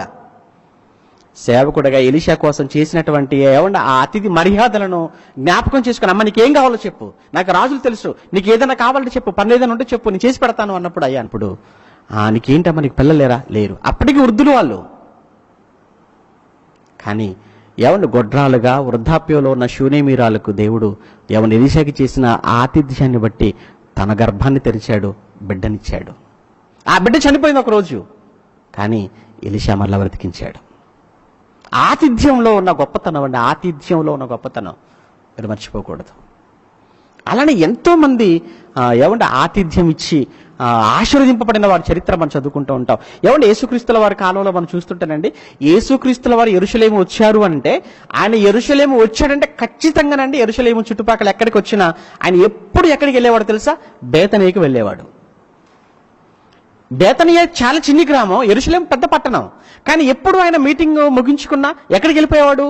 బేతనీకి వెళ్ళేవాడు. బేతనీకి ఎందుకు వెళ్ళేవాడు అంటే అక్కడ మంచి ఆతిథ్యం ఇచ్చే ఒక ఫ్యామిలీ ఉంది బేతనీలో, వారే మరియా, మార్తా, లాజరు కుటుంబం. అంటే యేసు ప్రభు ఎప్పుడు వచ్చినా కానీ యెరూషలేముకు ఆయన సభంతా ముగించుకున్న తర్వాత, కార్యక్రమాలన్నీ అయిపోయిన తర్వాత అక్కడికి వెళ్ళిపోయేవాడు. మంచి ఆతిథ్యం ఇచ్చేవాళ్ళు వాళ్ళు. ఒకరోజు వారి తమ్ముడు లాజరు చనిపోయాడు. కానీ యేసుక్రీస్తుల వారు ఎక్కడో ఉండగా ఇన్ఫర్మేషన్ యేసుప్రభుల వారికి వస్తే వెంటనే తన శిష్యులతో పాటు బయలుదేరి వచ్చేసాడు ఆయన బేతనీయకు. ఎందుకు? అందుకే వారి ఆతిథ్యం, వారు పోగొట్టుకున్న తమ్ముణ్ణి తిరిగి బ్రతికించుకోగలిగారు వారు ఇచ్చిన ఆతిథ్యం వలన.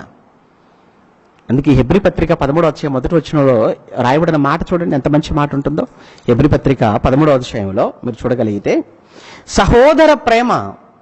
సహోదర ప్రేమ నిలువరముగా ఉండనియుడి, ఆతిథ్యము చేయ మరువకుడి.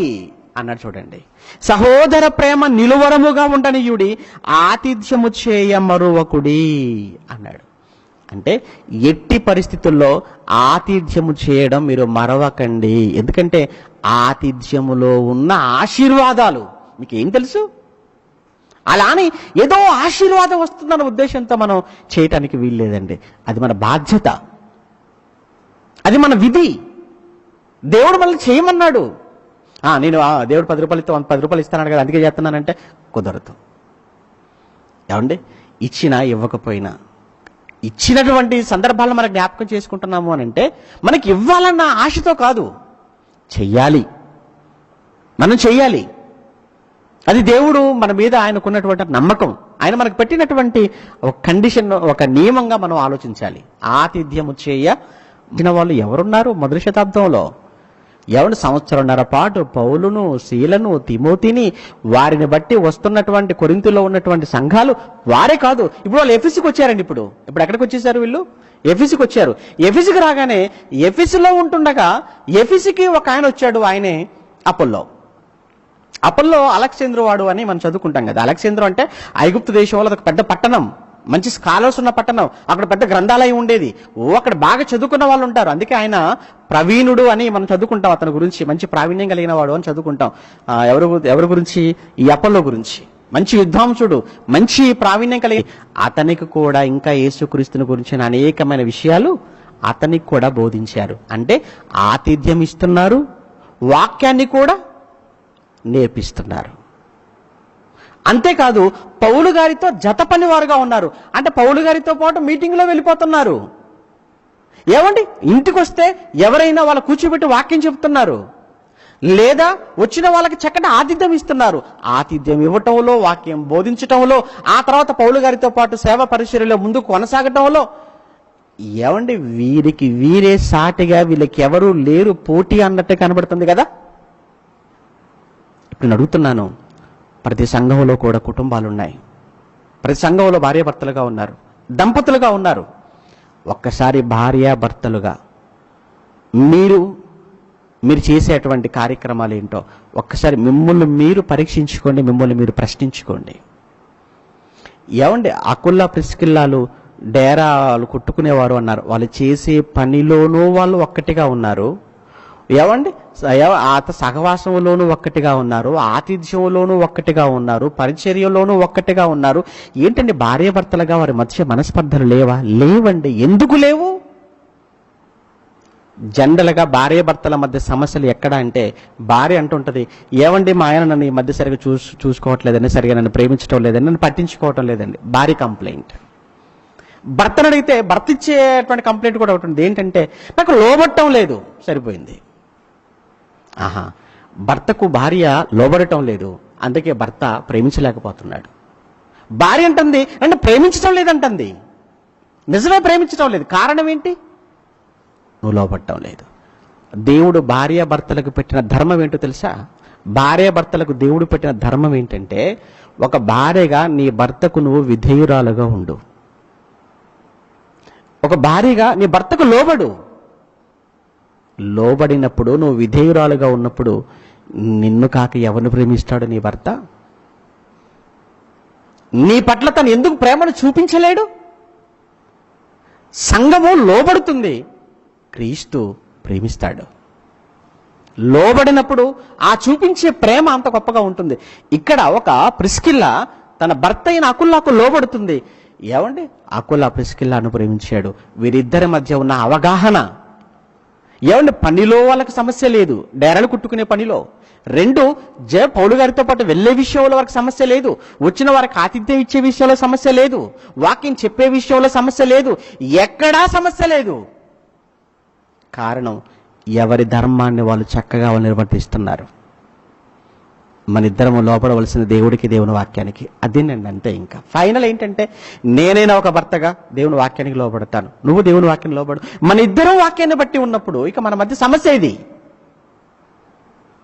ప్రియమైన దేవుని పిల్లలారా, ఒక్కసారి మనసారా మనస్ఫూర్తిగా మీరేంటో అన్నది ఒక్కసారి మీరు ఆలోచించండి వాక్యం ముందు కూర్చొని.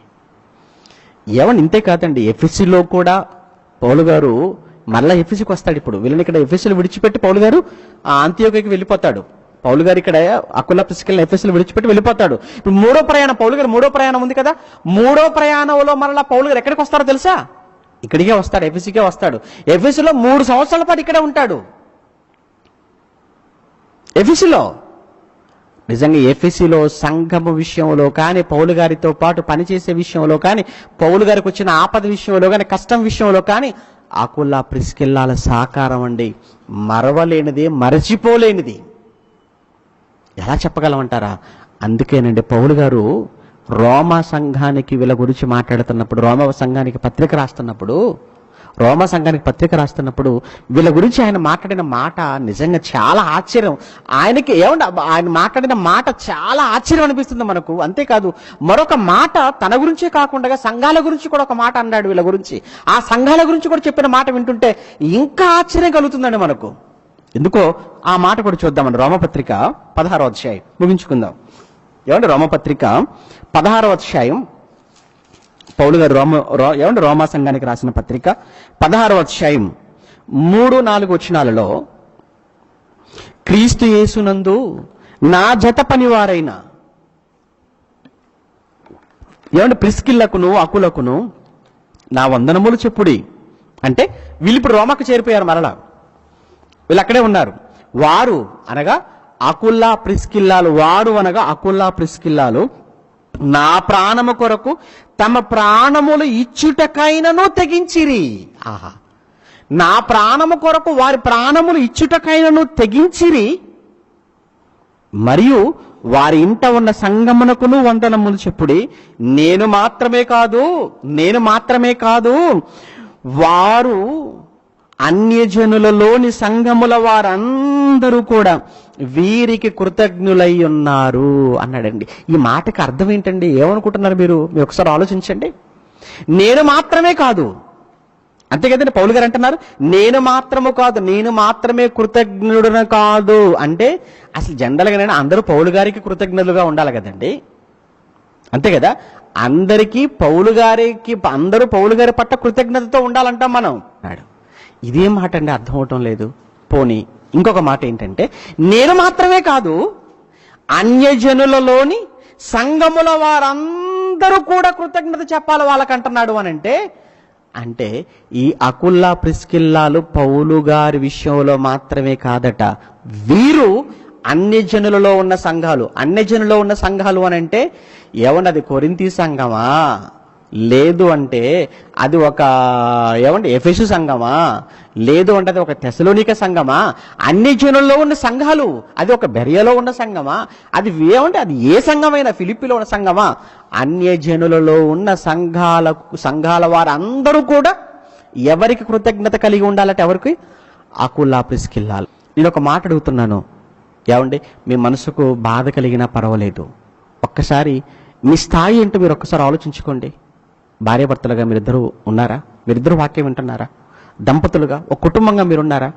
మీ కుటుంబం అన్ని సంఘాలకు వారు మీ పట్ల కృతజ్ఞత కలిగి ఉండకపోయినా కనీసం మీరు వెళుతున్నటువంటి సంఘమైనా మీ పట్ల కృతజ్ఞత కలిగి ఉండే విధంగా మీరున్నారా? ఆ మాట మీ గురించి చెప్పగలరా? మీరు ఏ సంఘానికి మీరు వెళుతున్నారో, ఏ ఊరిలో మీరున్నారో, ఏ ఊరిలో ఉన్నా, ఏ సంఘ సభ్యులుగా ఉన్నా, ఆ సంఘములో ఉన్నవారు మీ పట్ల కృతజ్ఞత కలిగి ఉండాలి అనేటువంటి ఉండగలరు అనేటువంటి ఆ పరిస్థితి మీ కుటుంబం పట్ల ఉందంటారా? ఒకసారి మీరు ఆలోచించుకోవాలి. అది మీకే విడిచిపెట్టేస్తున్నాను. ఇక్కడ అకుల్లా ప్రిస్కిల్లాలతో మనలో మనం పోల్చుకోవడానికి వీల్లేదు. కారణం ఏంటంటే వారు పౌలు గారే వారి పట్ల కృతజ్ఞత కలిగి ఉన్నాడు, నెంబర్ 1. అలానే అన్యజనులు అనేకమైన సంఘాలకు కూడా మాదిరి అట, అనేక సంఘాలు కూడా వీరికి కృతజ్ఞత చెల్లించేవారుగా ఉన్నారట, అనేక సంఘాలు వీరికి థ్యాంక్స్ చెప్పేవారుగా ఉన్నారట. మరి మీ పరిస్థితి ఏంటి? మన పరిస్థితి ఏంటి? ఒకసారి ఆలోచించుకుందామా? పౌలు గారి ప్రాణాల కోసం వాళ్ళ ప్రాణాలు ఇవ్వటానికి కూడా తెగించేశారటండి. పౌలు గారి ప్రాణాలకు కూడా వాళ్ళ ప్రాణాలు ఇవ్వటానికి తెగించారట.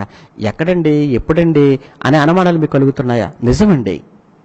ఎక్కడ జరిగిందో చెప్పమంటారా? ఎఫెసీలో ఉన్నప్పుడే జరిగిందండి. పౌలు గారి ప్రాణాలు తీయటానికి ఎఫెసీలో పౌలు గారు వెళ్ళారు, అక్కడ అడుగు పెట్టారు, వాక్యం ప్రకటించడం ప్రారంభించారు. తురన్నను ఒక పాఠశాల కూడా కిరాయికి తీసుకున్నారు, క్లాసులు చెప్తున్నాడు. అనేక మంది యేసుప్రభువుని గురించి తెలుసుకుంటున్నారు, అనేక మంది క్రైస్తవులుగా మారిపోతున్నారు. ఈ దెబ్బతోన్నాడు వాడి వ్యాపారం దెబ్బతినిపోతుంది, కొనేవాళ్ళ సంఖ్య తగ్గిపోతుంది, విగ్రహాలు ఏంటి అని తీరా చూస్తే ఏంటంటే పౌలు అనే ఒకడు వచ్చి యేసుక్రీస్తు గురించి చెప్తున్నాడు. అందువల్ల అనేక మంది అందులోకి వెళ్ళిపోతున్నారు, మన వ్యాపారం దెబ్బతింటుందని వాడు తెలుసుకొని వాడి కింద ఉన్నటువంటి మిగతా వ్యాపారస్తులందరినీ కూడా ఏకం చేసేసి అసలు ఆ పట్టణంలో వాడు చేసిన అల్లరండి, అల్లరి అల్లరి అల్లరి అల్లరి, పట్టణం అంతా హెవీ పట్టణం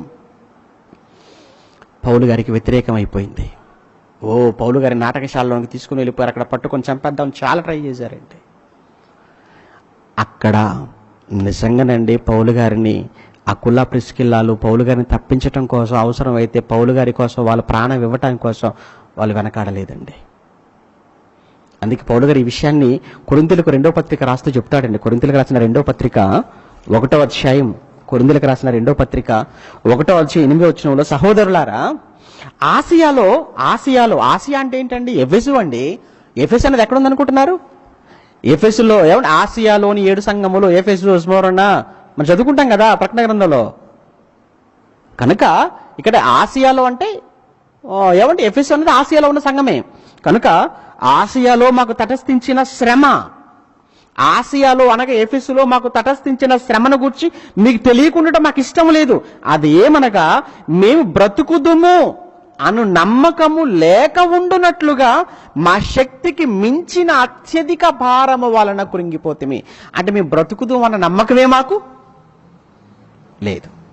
మేము బ్రతుకుదు అన్న నమ్మకం లేకుండా పోయింది మాకు. ఎవరికి? పౌలు గారికండి. ఎప్పుడు జరిగిందండి? అదేనండి ఎఫెసులో ఉన్నప్పుడు పట్టణం అంతా పౌలు గారికి యాంటీ అయిపోయారు కదా. అదే పౌలు గారు మనసులో పెట్టుకుని రాస్తున్నాడు, మా ప్రాణం కోసం, నా ప్రాణము కొరకు వారి ప్రాణములను ఇవ్వటానికి కూడా వాళ్ళు తెగించారు అన్నారు. ప్రేమన దేవుని పిల్లలారా, నీ గురించి ఒక సేవకుడు ఆ మాట చెప్పగలడా? ఒకసారి నువ్వు ఆలోచించు. నీపై ఒక సంఘములో ఒక కుటుంబాలుగా మీరున్నారు అని అంటే, కుటుంబంగా ఉన్నటువంటి మీ గురించి మీకు వాక్యాన్ని నేర్పించి, మీ గురించి 24 గంటలు ఆలోచించి, మీ కొరకు ప్రార్థించే ఒక దైవజనుడు, ఒక సేవకుడు ఉన్నాడు అన్నది నిజమైతే, ఆ సేవకుడు గుండెల మీద చేయి వేసుకొని, నాకు ప్రాబ్లం ఏమీ లేదు, ఇదిగో నాకు పలానా కుటుంబం ఉంది, నన్ను పస్తులతో పడుకునేవారు, నన్ను బాధ పెట్టేవారు కాదు, నా బాధలో పాలు పంచుకునేవారు, నా క్షేమం గురించి ఎప్పుడూ ఆలోచించేవారు, నా కన్నీళ్లు తుడిచేవారు, నాకు ధైర్యం చెప్పేవారు, నన్ను ఆదరించేవారు. సంఘంలో ఇగో ఈ పలానా కుటుంబం, రేపొద్దున నా ప్రాణమే పోయే పరిస్థితి ఒకవేళ వస్తే నన్ను తప్పించి నాకు బదులుగా వారి ప్రాణాన్ని ఇవ్వగలరు అని సంఘంలో ఎవరి గురించి అయినా సేవకుడు చెప్పగలడంటారా? ఒక్కసారి సేవకుడికి మీకు ఉన్న ఆ బంధం ఏంటో, ఆ నమ్మకం ఏంటో మీరే ఆలోచించాలి. అలాని మీకు మాయబోధ చేసేవాళ్ళు కాదు కదా ఎవరు కూడా. మిమ్మల్ని నమ్మించేవాళ్ళు, నమ్మించి మోసం చేసేవాళ్ళు కాదు కదా. మాయ మాటలు చెప్పేవాళ్ళు కదా. మీ వలన గొప్పవాళ్ళు కావాలనుకునే వారు ఎవరు లేరు కదండి సేవకులుగా. ఈరోజు బైబిల్ యూనివర్సిటీ ఇంటర్నేషనల్ వాళ్ళు ఉంటే ఉండవచ్చు. సేవకుడు ఎప్పుడు కూడా తన కుటుంబం కోసం కంటే తన యొద్దకు వస్తున్న కుటుంబాల గురించి ఎక్కువ చింత కలిగి ఉంటాడు, ఎక్కువ ఆలోచన కలిగి ఉంటాడు. ఇది నమ్మండి ముమ్మాటికి, ఇది నిజం. అది పౌలు గారి విషయంలో ఎంతగా తెగించారు అంటే వాళ్ళు పౌలు గారి ప్రాణానికి మా ప్రాణం అంటున్నారు. పౌలు గారి ప్రాణం ఏమంటే ప్రాణం పోతుందంటే లేదు పౌలు గారి ప్రాణం ఉండాలి, మా ప్రాణం మేము ఇచ్చేస్తాం పౌలు గారి కోసం అని. అందుకేనండి పౌలు గారు వీళ్ళ గురించి మాటలాడలేకుండా ఉండలేకపోయాడు, వీళ్ళ గురించి వ్రాయక ఉండలేకపోయాడు. అందుకే రోమా సంఘానికి రాసినప్పుడు ఈ మాటలు రాస్తున్నాడు, నా ప్రాణం అన్నాడు. ఆయన కొరింథీ సంఘానికి రాసినప్పుడు వాళ్ళ గురించి రాయకుండా ఉండలేకపోయాడు. తిమోతికి రాస్తూ చివరి పత్రికలో కూడా మరలా అకుల్లా ప్రిస్కిల్లాల పేరు ప్రస్తావించాడు. దీన్ని బట్టి అకుల్లా ప్రిస్కిల్లాలు పౌలు గారి జీవితంలో, పౌలు గారి పరిచర్యలో ఎటువంటి ముద్ర వాళ్ళు వేశారో, ఎటువంటి సాకారం పౌలు గారికి జీవితంలో కనబడుతుందో మనం సులువుగా గ్రహించవచ్చు. కనుక అకుల్లా ప్రిస్కిల్లాలు అనగానే వీళ్ళని మీరు చిన్నగా అంచనా వేయకండి, చాలా గొప్ప వాళ్ళండి. ఏమండి, చాలా గొప్పవాళ్ళు. కేవలం పౌలు గారి జీవితంలో మాత్రమే కాక అనేకమైన సంఘాలలో ఉన్న అనేకమైన కుటుంబాలు, ఏమంటే అనేక మంది సేవకులకు ఆదరణ ఇచ్చిన వారుగా, ఆదుకున్న వాళ్ళుగా, ఓదార్చిన వాళ్ళుగా, ధైర్యం చెప్పిన వాళ్ళుగా. అందుకే పౌలు గారు ఆ మాట అన్నారు, అన్యజనులలో ఉన్న సంఘముల వారందరూ కూడా వీరికి కృతజ్ఞతలు చెప్పాలి. వీరికి కృతజ్ఞతలు చెప్పండి, మీరు థ్యాంక్స్ చెప్పండి. ఇంకొక మాట చెప్పంటారా, అసలు ఈరోజు నేను ప్రాణాలతో ఉండి ఇన్ని ప్రాంతాలకు తిరిగి ఇన్ని సంఘాలను స్థాపించగలిగాను అంటే నా వెనకాల ఒకరోజు వాళ్ళే కానీ నా ప్రాణాలకు అడ్డుపడకపోతే ఈరోజు నేను అనేవాడిని, పౌలన్న వ్యక్తిని ఉండకపోయేవాడిని. పౌలన్న వ్యక్తి నేను లేను అంటే ఈరోజు మీరు లేరు. మీరున్నారు అంటే నన్ను బట్టి, నేనున్నాను అంటే ఎవరిని బట్టి? ఆకుల్లా ప్రిస్కిల్లాలను బట్టి. కనుక మీరందరూ కూడా పరోక్షంగా ఎవరికి థ్యాంక్స్ చెప్పాలి? నాకు కాదు, నా వెనుకున్న ఆకుల్లా ప్రిస్కిల్లా. కానీ పౌలు గారు అంత ధైర్యంగా చెప్తున్నారు, మీ గురించి నేను చెప్పగలనా? మీ గురించి మీకు వాక్యం నేర్పించుతున్న వాళ్ళు చెప్పగలరా? మీ గురించి మీ పైన నాయకులు చెప్పగలరా? మీ గురించి మీ పైన సేవకులు చెప్పగలరా? అన్నమాట చెప్పగలరో లేదో మీరు ఆలోచించండి. ఒకవేళ చెబితే మీ గురించి ఏం చెప్పగలరు? ప్రాణం తీసేవాళ్ళని చెప్తారా? చెప్పగలరా మీ గురించి? ద్రోహులని చెప్తారా మీ గురించి? ఏం చెప్తారు మీ గురించి? ఒక్కసారి వాక్యం అంటున్నా పిల్లలుగా, దంపతులుగా, కుటుంబాలుగా దయచేసి ఒక్కసారి మిమ్మల్ని మీరు పరీక్షించుకోండి, ప్రశ్నించుకోండి. ఒకవేళ సరిగా లేకపోతే సర్దుండి, దేవుడు మీకు ఇచ్చిన ఒక మంచి అవకాశం. సెట్ అవుదాం, మారదాం. మనమంతా కూడా మనమేంటో, మన జీవితం ఏంటో, మనం చేస్తున్నది ఏంటో, ఇవన్నీ కూడా మనల్ని మనంగా తీరికగా, ఓపికగా కూర్చొని మనల్ని మనం ఆలోచన చేసి సరి చేసుకోవటానికి దేవుడు ప్రసాదించిన సమయం అండి లాక్డౌన్ అంటే. మీరు ఏమనుకుంటున్నారు? వండుకొని తిని పడుకోవటానికి కాదండి ఈ సమయం దేవుడు మీకు ఇచ్చింది. వండుకొని తిని పడుకోవటానికి కాదు, మన గురించి మనం ఆలోచన చేసుకోవడానికి, మనలోని లోపాలను సరి చేసుకోవటానికి, దిద్దుకోవటానికి, ఆత్మీయంగా ఇంకా ఎదగటానికి, మన కుటుంబాలను దేవుళ్ళలో వాక్యంతో కట్టుకోవటానికి దేవుడు మనకిచ్చిన సమయం ఇది. మరలా లాక్డౌన్ అంటూ ఎత్తివేస్తే మరలా ఎంత బిజీ అంటే, మన లైఫ్ ఎంత బిజీ. మీరు కూర్చోగలరా? పాట పాడుకోగలరా? ప్రార్థన చేసుకోగలరా? వాక్యాన్ని వినగలరా? ఆలోచన చేసుకోగలరా? అంత సమయం మీకు ఉండదు. కనుక దేవుడు మీకు ఇచ్చిన ఈ చక్కని అవకాశాన్ని ప్లీజ్ మిస్యూజ్ చేయకండి, యూజ్ చేసుకోండి, ఆలోచించండి. ఇంకా సమయం ఉంది, దేవుడు మీకు ఇచ్చాడు. ఈ మాటలు విన్న తర్వాత ఇక్కడ మీ మనసును కఠినపరుచుకొని మీరు ఎన్నైనా చెప్పండి మేము వింతే, మీరు ఎన్నైనా చెప్పండి మేము వింతే అని ఒకవేళ మీరు అనుకుంటే, మీకంటూ ఏం చరిత్ర ఉంటుంది చెప్పండి సంఘంలో? ఇక్కడే లేని మీకు, ఇక్కడే గుర్తింపు లేని మీకు ఎక్కడో ఉన్న పరలోకంలో మీకు గుర్తింపు ఉంటుందా? ఇక్కడ సంఘంలోనే మీకు లేని గుర్తింపు ఏమంటే, ఇక్కడ 100 మందిలో లేని మీకు గుర్తింపు, 100 మంది ఉన్న సంఘంలోనే లేని మీకు గుర్తింపు పరలోకంలో దేవుడు ఎలా మిమ్మల్ని గుర్తించగలరు? ఎలా గుర్తించగలడు? పౌలు గారికి ఉపకారం చేశారు, పౌలు గారితో ఉన్నవారికి ఉపకారం చేశారు, అనేక సంఘాలకు ఉపకారం చేశారు. ఆఖరికి వాళ్ళ అవయవాలు, వాళ్ళ ప్రాణాలను కూడా ఇవ్వటానికి సిద్ధపడిన దంపతులు, జంట ఆకుల్లా ప్రిస్కిల్లాలు. కేవలం చివరిగా హెబ్రీ పత్రిక 13:16 చివరి మాట. హెబ్రీ పత్రిక 13వ అధ్యాయం 16వ వచనం. హెబ్రీ పత్రిక 13వ అధ్యాయం 16వ వచనంలో, ఉపకార ధర్మమును మరచిపోకుడి, ఉపకార ధర్మమును చేయ మరచిపోకుడి, అట్టి యాగములు దేవునికి ఇష్టమైనవి అన్నాడు. ఉపకార ధర్మము అన్నాడు. ఒకసారి మీరు ఆలోచించండి. ఈరోజు లాక్డౌన్ను బట్టి ఈరోజు చాలా మందికండి ఉపాధి లేక, పనులు లేక, 3 పూటలు తినడానికి లేక అనేక మంది ఇబ్బందులు పడుతున్నారు, బాధలు పడుతున్నారని గుర్తించి అనేక మంది ముందుకొచ్చి అనేక మందికి సహాయ సహకారాలు అందిస్తున్నారు. Very good.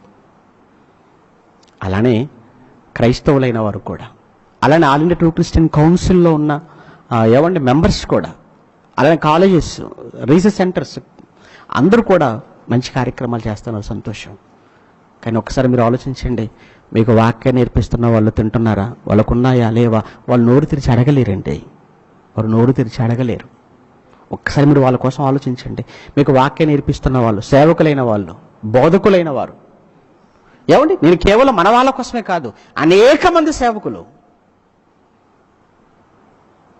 మొన్ననే ఒక సేవకుడు మెసేజ్ పెట్టాడు నాకు కొంచెం ప్రాబ్లంగా ఉంది, మా కోసం ప్రార్థన చేయండి అన్న. వేరే డినామినేషన్ సేవకులు మీకు అంత కష్టంగా ఉంటే నాకు చెప్పండి అన్న, మీరు ఏమి పస్తులు ఉండాల్సిన పని లేదు, మీరు బాధపడకండి, నేనున్నాను, ప్లీజ్ మీరు ఇబ్బంది పడకూడదు అని మళ్ళీ తనకి రిప్లై పెట్టడం జరిగింది.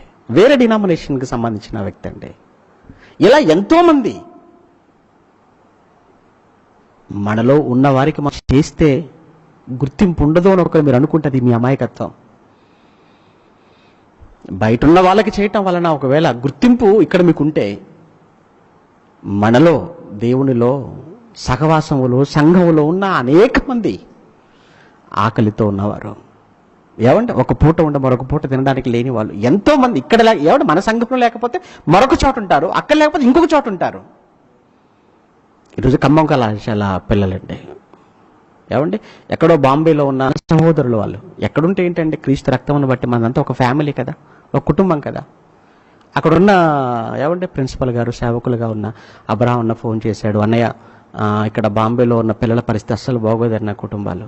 తెలుసు కదా ఇప్పుడు ఏమండి మన ఇండియాలో మహారాష్ట్ర టాప్లో ఉంది కరోనా పాజిటివ్ కేసుల్లో, అలానే మరణాలలో కూడా మహారాష్ట్ర నెంబర్ 1 పొజిషన్లో ఉంది. అందులో బాంబేలో ఇంకా ఎక్కువ కేసులు నమోదవుతున్నాయి. అక్కడ ఉన్న మన పిల్లలంతా కూడా అంత స్లమ్ ఏరియాలో నివసించారు, ఎవరైనా వాళ్ళు ఉండడానికి కూడా సరైన ఇల్లు లేని పరిస్థితి ఉంది. నాకు తెలుసు, నేను వెళ్ళాను కనుక చాలాసార్లు చూశాను కనుక. కానీ వాళ్ళు చేసిన సువార్త కార్యక్రమాలు, వాళ్ళకున్న ధైర్యం, ఎవరైనా వాళ్ళు చేసిన సభలు అవన్నీ కూడా చాలా గొప్పవి. అటువంటి వాళ్ళు ఈరోజు చాలా ఇబ్బంది పడుతున్నారు అన్నయ్య అని చెప్పి, అన్నయ్య మీరు ఏమైనా చేయగలరా అంటే, అన్నయ్య మా కళాశాల తరపు నుంచి మేము చేయగలిగింది మేము చేస్తున్నాం, దయచేసి మా కళాశాల తరపున మీరు అక్కడ మా పిల్లలందరికీ కూడా చేయండి. మన పిల్లలందరికీ ఎవరు ఇబ్బంది పడకూడదు, ఎవరు ఆకలితో ఎవరు ఉండటానికి వీల్లేదు అని చేశాం. అని చూడండి, ముందు మన కుటుంబంలో లేదా మన చుట్టూ ఉన్న వాళ్ళ కోసం మీరు ఆలోచించండి. ఉపకార ధర్మం వంటిదే. అందుకే ఇక్కడ చెప్తున్నాడు, ఉపకార ధర్మమును చేయ మరచిపోకుడి, అట్టి యాగములు దేవునికి ఇష్టమైనవి. ప్రియమైన దేవుని పిల్లలారా, ఒక ప్రిస్కిల్లాలు పౌలు గారి పరిచర్యలో అగ్రస్థానంలో ఉన్నారు. పౌలు గారు నిలబెట్టారా? పౌలు గారు నిలవబెట్టారు. పౌలు గారి సేవకు వెన్నుగా ఉన్నారు, ధన్నుగా ఉన్నారు. పౌలు గారిని ప్రోత్సహించారు. ఆఖరికి పౌలు గారి ప్రాణాలకు వాళ్ళ ప్రాణాలు అడ్డేశారు. అంత గొప్ప కుటుంబం పౌలు గారికి దొరికిందండి సేవలో. నిజంగా హ్యాట్స్ ఆఫ్ అండి ఎవరికి? అకుల్లా ప్రిస్కిల్లాలకు. కనుక భార్యాభర్తలుగా మీ ఇద్దరి పేర్లు ఎప్పుడు పక్క పక్కనే మీ ఇద్దరి పేర్లు ప్రస్తావించబడుతూ ఉండాలి. ఏమండి, నా పేరు చెప్తే నా భార్య పేరు చెప్పాలి, అప్పుడేనండి గొప్పవాళ్ళం.